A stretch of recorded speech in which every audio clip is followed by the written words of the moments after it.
Let's talk about how to launch your brand new brand the right way. So, once you're finished with your branding process, you're ready to share your brand with the world, right? You got your new logo, you got your new colors, fonts, everything in place. But the first place you should share it is internally. Now, if you're a solopreneur, this doesn't really apply, but chances are that you have at least one more person on your team. And if they haven't been part of the rebranding process, then you should definitely get them in line with you. You want to get buy-in from your team. Gaining the support from the internal stakeholders, whether it's other managers at the different locations or actual team members at your location, who those people are depends a little bit on the size of your brand. Sometimes it's just the employees at your location. Sometimes you have different doctors at different locations and different employees at different locations, managers, maybe even franchisees. If you're rebranding and you're starting a franchise, you want to make sure that they are on board with the whole rebrand as well. These individuals play a pivotal role in conveying your brand's message because they will ensure its consistent implementation across the organization. You can't do it by yourself. If nobody else knows what's going on, it won't be successful. They need to understand who the brand is and everything about it. Everything that you created in your brand strategy, they need to know and understand. So the first step is to get that buy-in from the team. This is crucial, especially to those, like I said, who weren't part of the rebranding process. And they might be resisting that new brand a little bit. Common challenges that I hear from people about bringing the new brand to the team include fear of the unknown. So your team might not be sure how this new brand affects their own role, how they fit into the new brand. And, change is always a little bit scary. They might also feel a little loss of identity because they might have some emotional attachments to the old brand. So that makes it a little bit difficult for them to embrace that change. You need to acknowledge their sentiments. You might have the same feelings, and emphasize the evolution of the brand rather than it's just a complete overhaul and it's just something complete new. It's an evolution, right? You're growing, and this is a sign of growth. So if you explain it that way, it might be easier for them to go along with it. There also might be a lack of understanding. So miscommunication can lead to misconceptions about the rebrand's purpose and impact. So you want to be very transparent about the reasons behind the rebrand. What are you hoping the benefits might be? And you want to explain how your new brand identity aligns with the company's vision. In fact, explaining the purpose and the vision of your brand is how you're going to get them on board. And if they don't feel inspired by that, then there might not be the best fit for your brand or for your team. If you can't inspire them with the vision that you have or the purpose behind the brand, then you might be looking at finding a different person soon, because you want people to be excited about where you're going and why you're doing what you're doing. So training your team on your new brand and strategy is crucially important. That's step 2. You should give an initial training on your brand and allow them to ask questions, voice concerns, etc.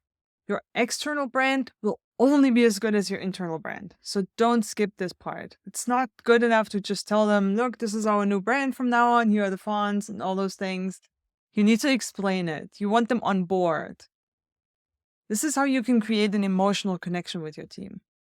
That's just as important as creating an emotional connection with the audience. If you do this right, they will be willing to work more hours for less money if they feel aligned with your brand's purpose and values. It's true, there's been studies about this. People that feel aligned with the values, they feel like they share values with the brands they work for, they're willing to work for less money and they're willing to work more hours because of that alignment. It's because they really believe in it. But you also need to include your brand strategy in your regular trainings. So you did one big one, you explained your purpose, and you got everybody on board, but you also need to do recurring trainings. That can be little ones, like weekly trainings, and it can also be regular, bigger ones. You don't need to go over your entire strategy every week, but I would definitely remind them of the purpose regularly because that's the inspirational part. They need to know your mission and they need to know your values by heart. Maybe pick a different core value to focus on as a team every week. I mentioned this one before. Train them on how to recognize your ideal clients. That's also a big one.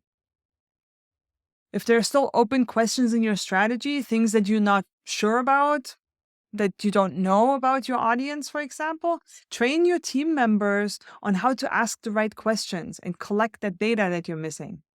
This can also be a weekly task. You can have whiteboard questions. They're really great for stuff like this. Or it could just be something you ask when your clients or your patients first come in. Hey, Mary, this week we're talking about local restaurants. What's your favorite place to go to?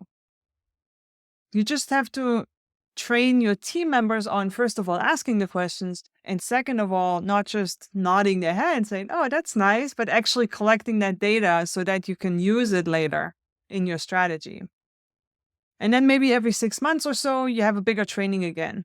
Just getting everybody's feedback, seeing if you're still going the right direction, if everybody's implementing the strategy properly. I recommend you do a brand strategy review at least once a year anyway, so after that is a great time to go over it with your team as well. And of course, you have to give them access to all the new branding tools. Copywriters need access to the core messaging and the storytelling framework. Designers need access to the brand style guide, as well as all your new logo files, and if you have any other brand files. By the way, we're in the process of creating a logo portal where all your logo variations and colors and some of the brand style guidelines live.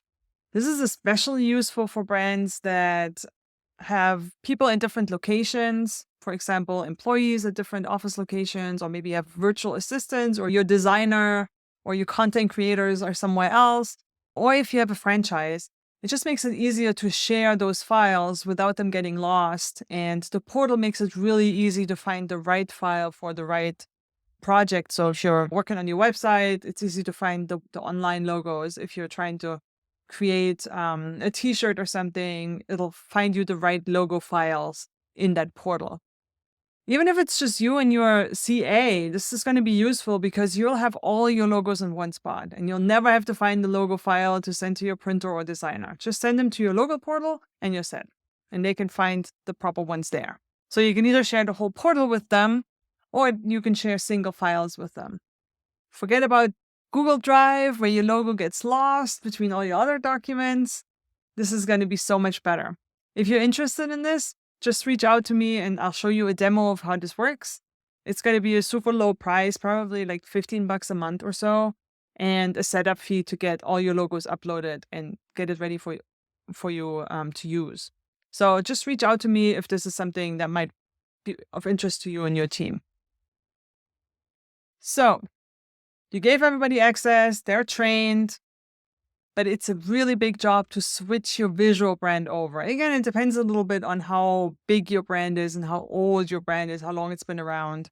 But you want to probably create a new website, updating your logo everywhere, creating new branded content, new uniforms, signage, office decorations, merchandise. I mean, there's so many things that might need a rebrand or a refresh. You want to assign roles to people to make sure everything is covered. You need a big fat list with everything that needs to happen. And then you need to delegate who takes care of what. You won't believe all the places your logo is hiding. I know from experience how this goes with a rebrand. By the way, I have what I call the ultimate branding guide. It's one of my lead magnets I have on my website, but it would be really helpful for this as well because it's like a collection of all the places that you might have to rebrand if you just changed your visual identity. So if you're looking for a list of touch points, that might actually be super helpful. I will share this in the Facebook group. I will share a link to this ultimate branding guide for chiropractors. So you can go through this and see if you've been missing something. I shared before that I forgot about the logo on my scheduling software before because it's entirely client facing. I don't see that on my end. I don't see my logo. It's only visible if you're trying to book a call with me.